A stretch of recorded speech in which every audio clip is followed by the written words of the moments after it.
I'm Aislinn Green, and this is Unpack, the podcast that unpacks the world's most interesting destinations and the deeper stories behind travel. Happy New Year, everyone, and welcome back. This month, we're wrapping up our exploration of Afar's annual Where to Go list. And this year's list, if you've been listening, is a little different because in 2026, we want to lessen the burden on over-touristed destinations and help expand visitation to other parts of the world. We released our full list of 24 emerging regions and overlooked cities in December, as well as 8 unpacked episodes featuring the writers who traveled to and shared our favorite new places. Writers like Zoe Belargin, who's my guest today.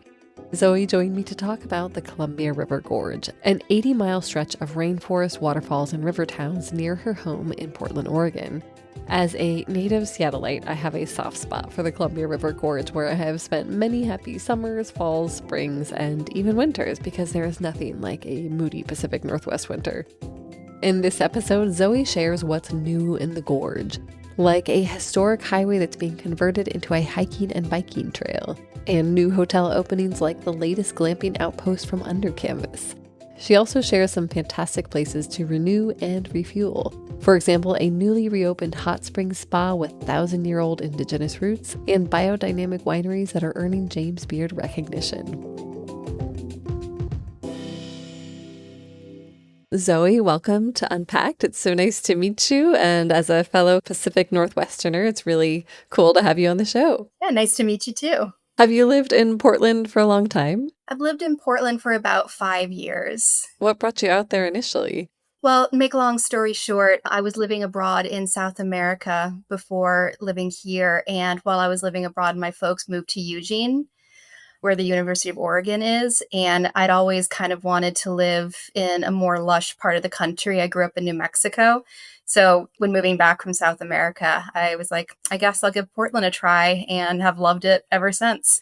That's amazing. And Eugene is such a cool city too. I have friends who live there and I just love spending time there. So you get the best of both worlds. Yeah, that's a nice little smaller town. I love the the waterfront bike paths along the river and everything down there. And you get all the fun University of Oregon activities. So Well, I grew up in Seattle, and so I was really happy to see the Columbia River Gorge in this year's Where to Go list. And I'm curious, since you've lived there for 5 years, what do you love about this part of the world, about this part of the Pacific Northwest? oh, wow. I mean, for me, I just love having grown up in the desert. I love being around such lush greenery all the time, no matter the time of year. And with the gorge specifically, I love the diversity of landscapes that you can get out there, because you have these really dense, teeming rainforest style forests and woodlands. As you get further east in the gorge, as you get past the rain shadow of the Cascade Mountains, it's more kind of arid grasslands.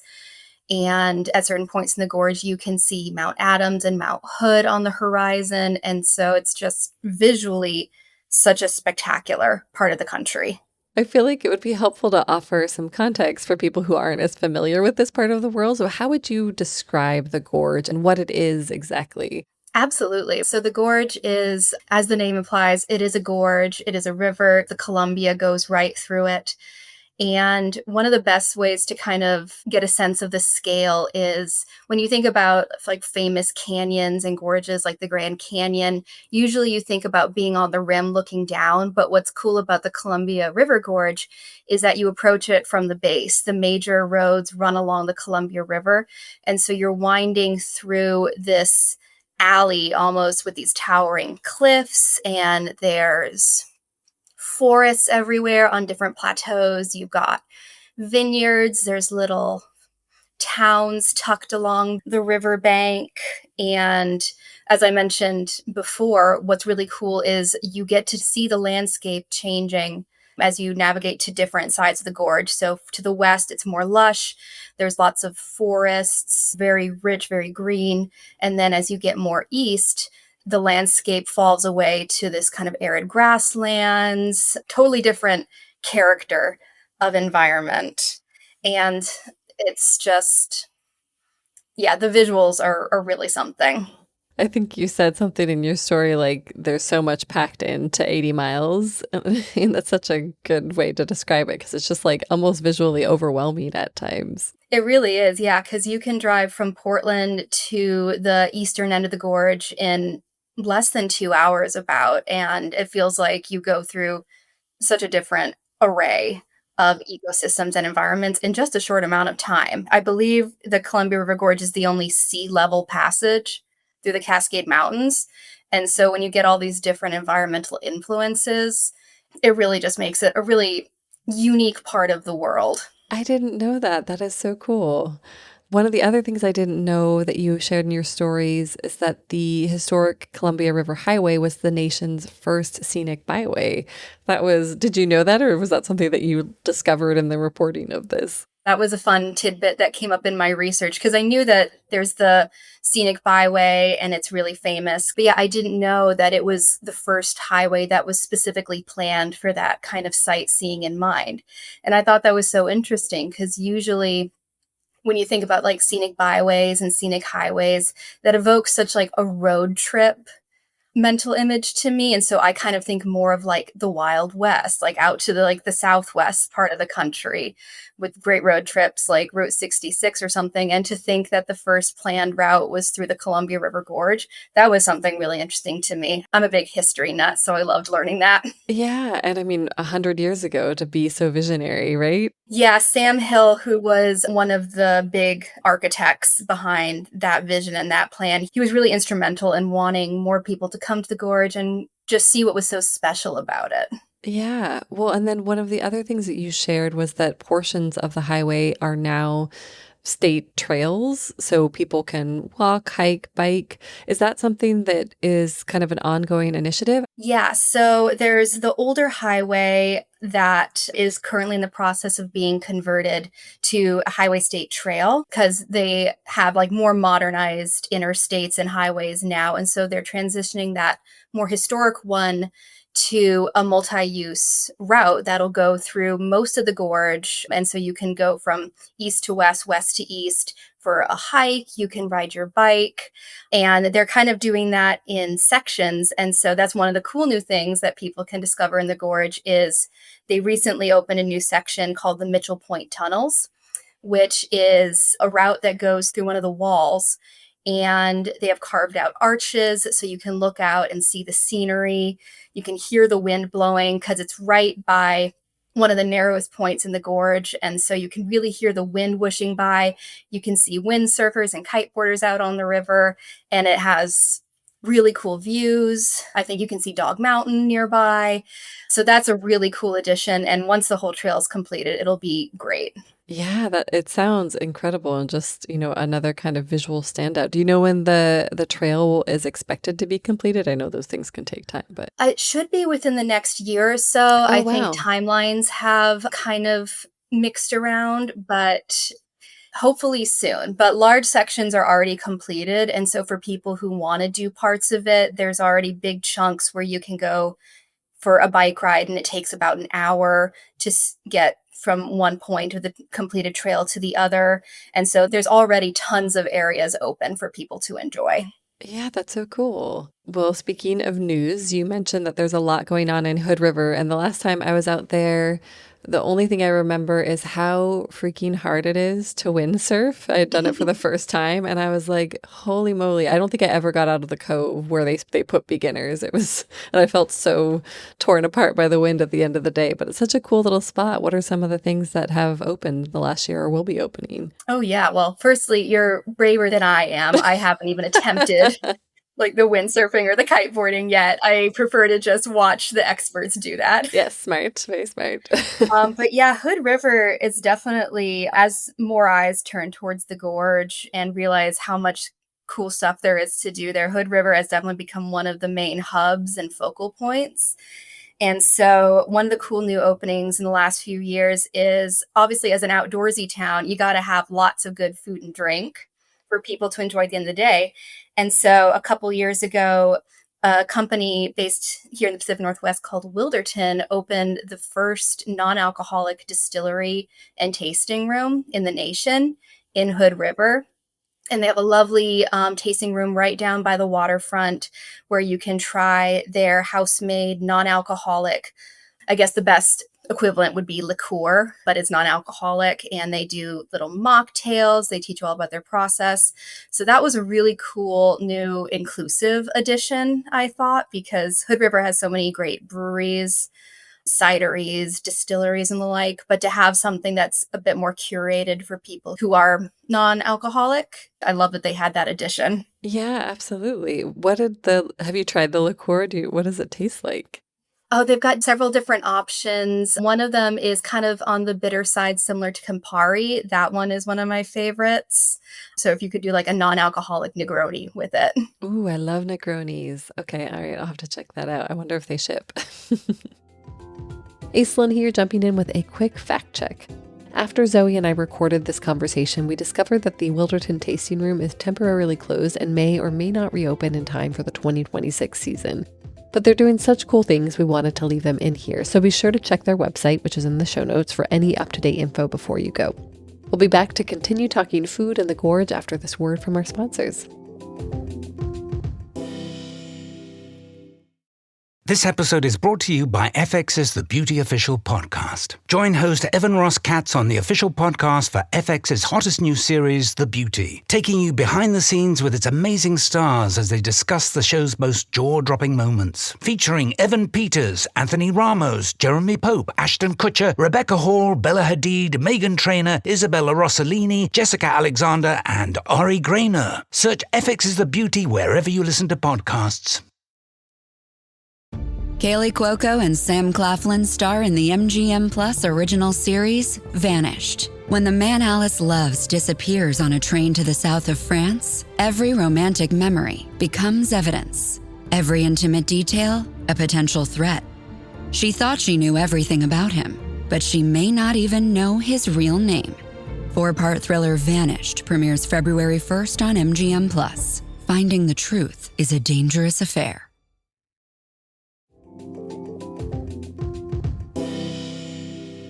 Zoe, there are so many wineries and brew pubs in the gorge. I love sitting down after a long day outside and trying a locally made glass of something. So any favorites or notable newcomers? Yeah, well, I mean, there's just so much good stuff.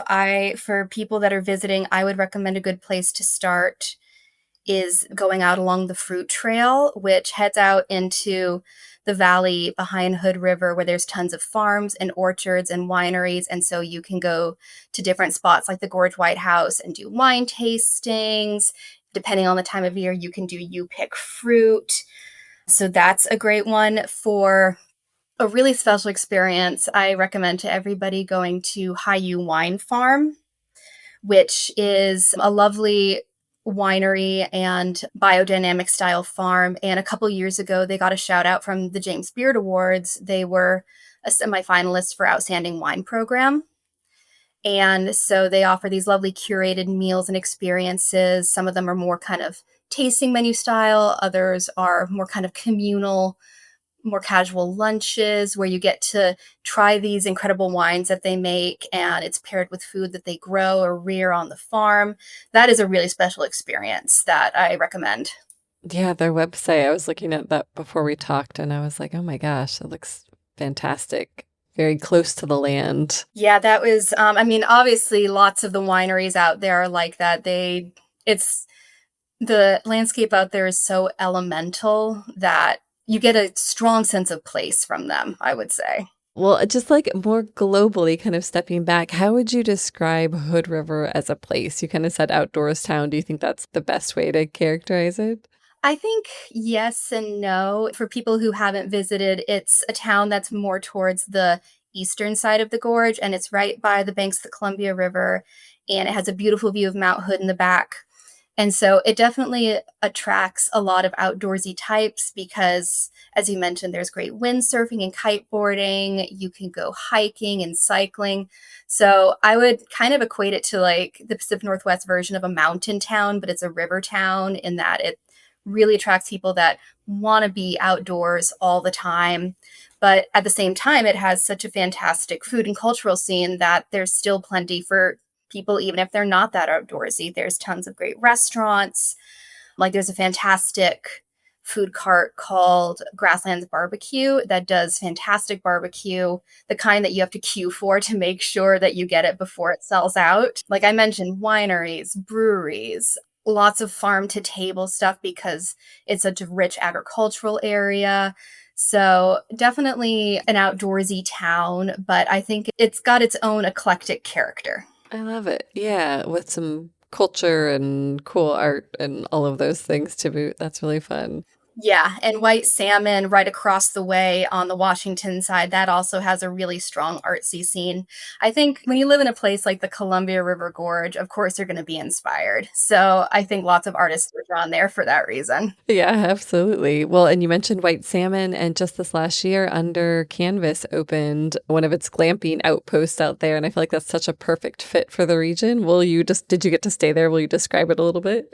Oh my gosh, yeah, I was so excited when I saw that they were opening because I thought the gorge was a perfect fit for them, like you said.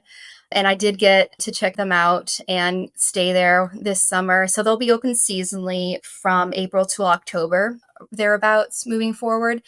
And they have a fantastic spot. It's a little bit of a drive outside of White Salmon, but they've got 120-ish acre spread on this elevated hillside that has a clear shot view towards Mount Hood on the Oregon side. So the view is just absolutely spectacular, could not be better. All the different glamping tents are spread out so you get lots of privacy. One thing that's really cool that they offer there is they have these stargazing tents. So when you're lying back in bed, there's a little clear panel over you so you can look at the night sky. And it's not a designated dark sky, but it is so crystal clear. I saw so many shooting stars while I was out there. And they've got tons of amenities on site. There's a restaurant. They have nightly s'mores that you can do. They do different activities. They offer live music. And what's fun for people who are visiting is they can arrange different excursions and activities for you through different tour operators in the gorge. So if you want to go rafting, they'll help set that up for you. If you want to go for an e-bike tour like I did, they'll help set that up for you. So they offer everything you would need to get to know the gorge. I love that. And sleeping in like a stargazing tent, I just did that for the first time on safari. And I was like, oh, I could never sleep in another tent again. I love falling asleep looking at the stars. Oh my gosh, I know. The one downside for me is as someone who likes to sleep in, it got light quite early. But with such a spectacular view right outside of Mount Hood, it's like you want to be up early and enjoying your coffee with that view. That's a good point. But yeah, you're not sleeping in with that sun beating down on you. But also stargazing on safari, that's just a dream. It was absolutely a dream. But, another dream that sounds wonderful because, it's cold and wintry now are the hot springs that you mentioned. I think that they've just reopened. There's a mineral spa out there. Yeah, so about midway through the gorge, there are these natural mineral hot springs that actually have a really interesting history. Indigenous peoples in the area have been coming there for thousands of years to soak and take advantage of the waters. And so there's been a hotel or some manner of resort there since the late 1800s, welcoming people to come and take the waters and relax and enjoy. And so the most recent iteration, which is the Bonneville Hot Springs Resort and Spa, that's been there since, I believe, about the 1980s.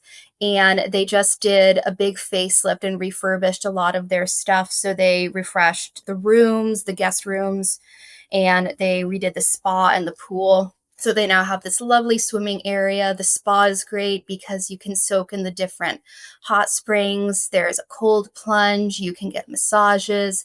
And so it's really nice to have something like that on offer as the perfect end of the day activity after you've been out for a long hike or you're going for a big bike ride. So it's really nice to have those wellness offerings as well. Yeah, absolutely. Soak away the pain in the mineral springs. Exactly. Well, Zoe, I'd love to close with your advice for people who are inspired by your story. I would love to book a trip. Any other advice for people who want to make the journey out? Oh, yeah. For one thing, I would recommend don't skip the cultural things to do. The Columbia River Gorge has obviously got so much outdoorsy stuff that I think people forget that there's such a rich historical and cultural side. Like Lewis and Clark went through there. There's a really deep indigenous history. The gorge attracts really interesting people. So there's some really interesting museums that you can also check out. There's a heritage center in the Dalles. There's the Maryhill Museum of Art, which is really interesting. So definitely take advantage of the cultural side. And most importantly of all, in a place like this, leave no trace. Recreate safely and respectfully to the landscape. Yeah, that's such a good tip. I've been hearing about people who are like traveling and packing home their plastic, which has been interesting. That's a totally separate conversation. But when you say leave no trace, that's one of the things that comes to mind. Yeah, unfortunately, we do sometimes get wildfires out there, and it's just good to be mindful, follow the leave no trace tenets, and be respectful and just enjoy everything the gorge has to offer. Well, Zoe, thank you so much for joining us today and sharing your passion for this part of the world. Of course. Thanks for having me.